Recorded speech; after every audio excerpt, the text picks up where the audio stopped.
Greetings hobbyists, this is Artisans of Vol, and in this video we're going to make a rifle barrel to specific dimensions. So one of the most awesome things about 3D modeling is that you can take a standard model that you might be putting together, and because we're 3D printing, you can add detail to it that's going to be way beyond something you'd be able to get in, let's say, plastic or even cast resin. For example, I've got this barrel that is for a Imperial Knight model from Games Workshop, and I just want to add a little bit of extra detailing to this to make it look a bit beyond what everyone else has. Now to do that, I'm going to need to model the shape quite exactly so it's going to match the original while adding additional detailing to it that you might find on something in the real world and that just isn't possible in plastic. For example, if you have a look at some tank kits that you can get nowadays, you can get add-ons of like metal barrels that will have the specific rifling on it that you might find on something like a Challenger 2 tank. Though interestingly, some tanks like Abrams, for example, don't seem to have a rifled barrel, just depending on how the individual shell works. But I think this is just a really nice little bit of extra detail that just sets it a bit beyond the original plastic. Now,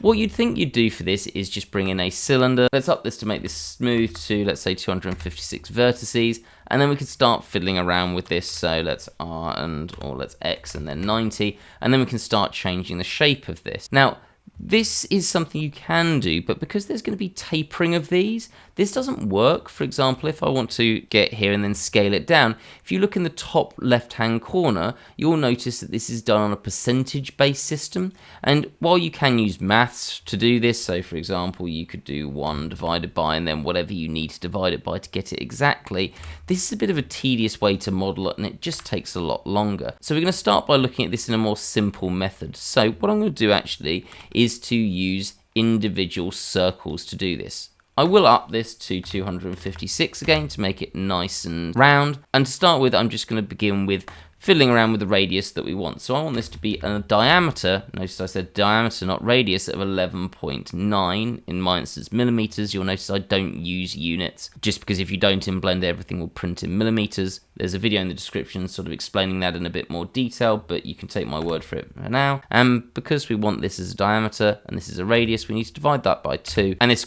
has got the correct size now. Then I'm just going to R and then X and 90, so we've got that there. So at the moment, this is going to be the beginning of our barrel. Then we want to taper this along, so what I'm going to do is Shift and D to bring this out. So we've got that there, and now this is on top of the other one. And if I press N and go to item, we can see our dimensions here, and we've got that 11.9. So what I need this to be is 10.75 for my specific dimensions that I've measured with calipers. If you like this precision modeling, again, there's a link in the description having a look at how to do this on slightly more complex objects. So what I'm going to do is click, drag down, so I'm selecting both of those, and change that to 10.75, and that's got our circle being smaller, and then I just want to move this along. So I'm going to press G and Y, and I know that I want this to be 16.4.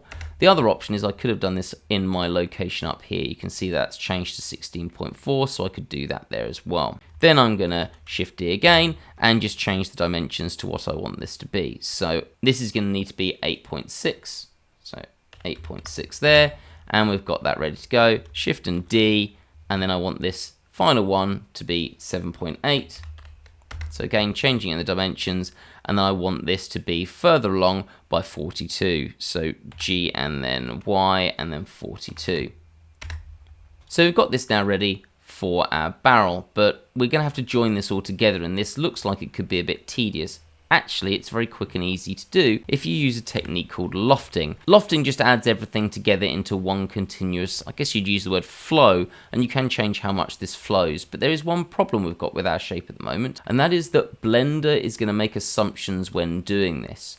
And it's going to want to flow effectively from one side to the other. So we'll imagine this flowing from the left here all the way to the right. So it's going to join this part to this part, and then there's another part underneath it which could cause confusion with which ones it's going to go to, and then finally to this part. So we need to make sure that in this section here, Blender doesn't get confused by the fact that these are on the same distance from left to right. So let's undo that annotation, and then we're going to have a look at how we're going to do that. And effectively, we're just going to cheat. I'm just going to select that item there, and then all I want to do is G and then Y, and I'm just going to move that, and you can see we've got our move information here, and I'm just going to change that to 0.001. So something that's so small, you can't even see it in terms of difference, but Blender's going to mathematically know that it's different. Then I'm just going to select all my objects, Control and J to join them together, go into vertex mode, A to make sure everything's selected, and then I can just press Control and E and bridge edge loops. And we've now got this barrel. Now, if you really wanted to, you could change this now so that all of these points are exactly on the same location. So for example, I could go into edge mode, select all of these edges, and then G and Y back, and again, minus 0.001, so that it's exactly the same point back.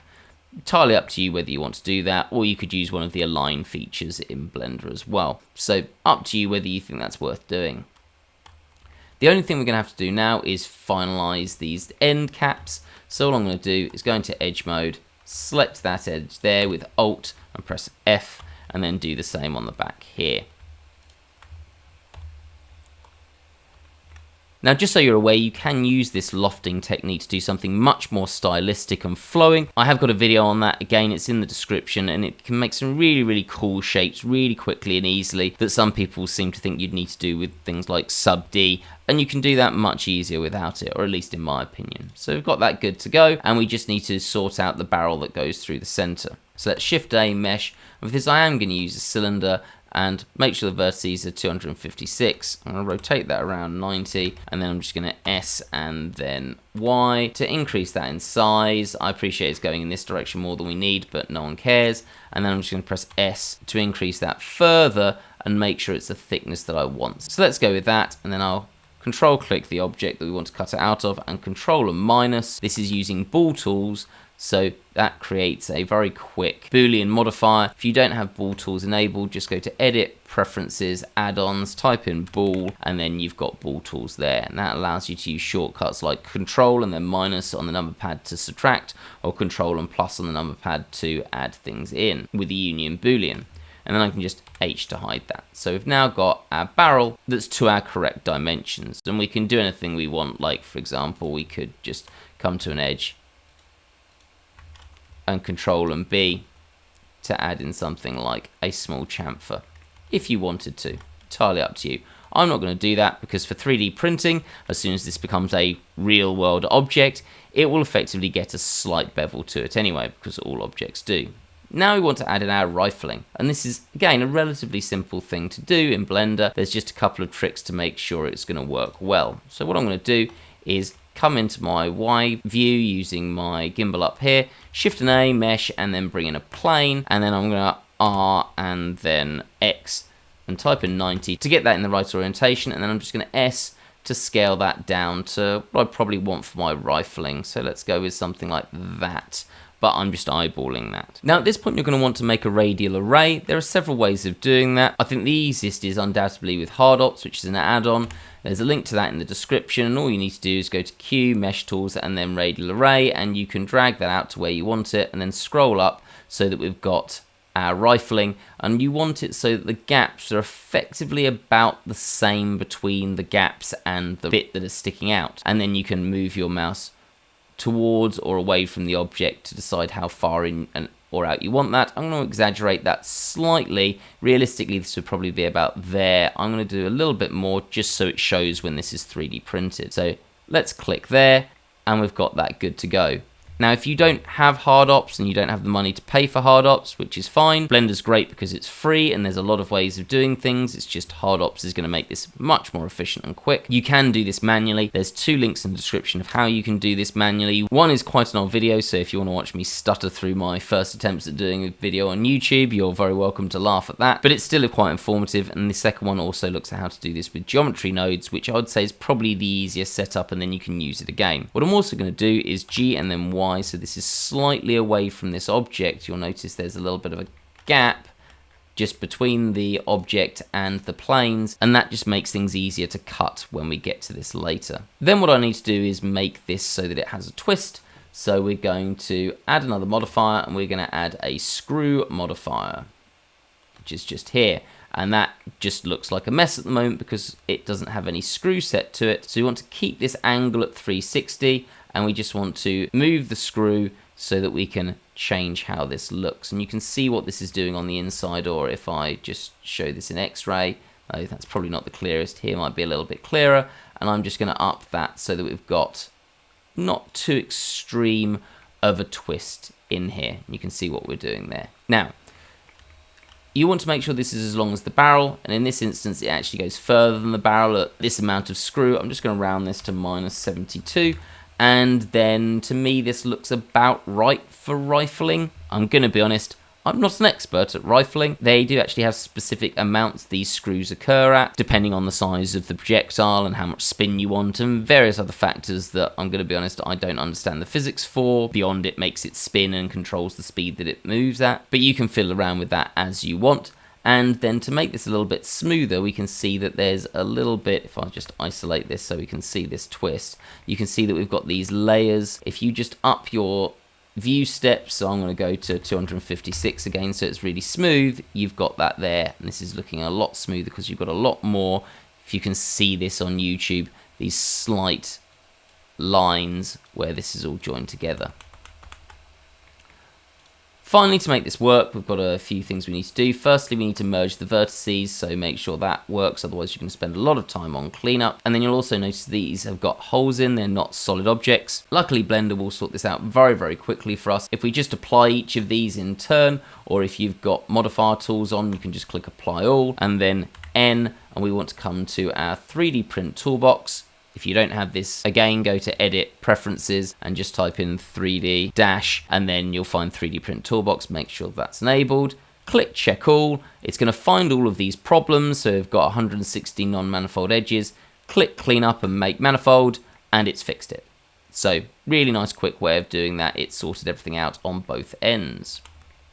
Once you've done that, / to come out, and we've got all of our objects together. Again, we're going to use ball tools to add these together. So there. Click on that, Control and plus to boolean this together. Let's H that, and then we need to sort out this bit that's sticking out the end at both sides to make a nice, perfectly flat end to our object. So what I'm going to do is again apply all, and then you can either do this with or without something like hard ops. I'm just going to press N to get rid of the M panel. If you want to do it without hard ops, just Shift and A, mesh, and bring in a cube. Let's S to scale that up, and then Shift and Z to X-ray, G and Y to bring that back and get that really close to the edge of our object. So not quite on it, so just the tiniest of gaps, and then we can click the cube, Shift click the object, Control and minus, and that will boolean that away. It's having a slight problem with this, so let's change that to fast, and it's going to be a little bit more reliable just for this object, which is a little bit complicated in terms of the mesh it's generating. So let's H that. Alternatively, you could do this with Box Cutter if you've got Box Cutter. If you do, just Alt and W. There's a link in the description if you want to purchase this, and it's an affiliate link which helps support the channel. Make sure you've got it on view for the alignment. Click the object, drag that again with the tiniest of gaps at the end, double click, and again, if that doesn't like it, we're just going to change that to fast, and then it's sorted it. Apply all again, and then we're good to go. And there we have our barrel to specific dimensions with a rifling through it, so it looks just a little bit more detailed beyond what you'd get in your standard plastic or resin kits. Hopefully that'll give you some ideas of things you can play around with yourself. Hopefully you found those little tricks useful. If you did, please do hit that like button, as it helps share the video to other people that might also find it useful. If you aren't subscribed to the channel, hit subscribe for more great content. And if you'd like to support further than that, the channel does have a Patreon page where you can get this model as well as getting videos a week ahead of time and without ads. Have a great day, guys.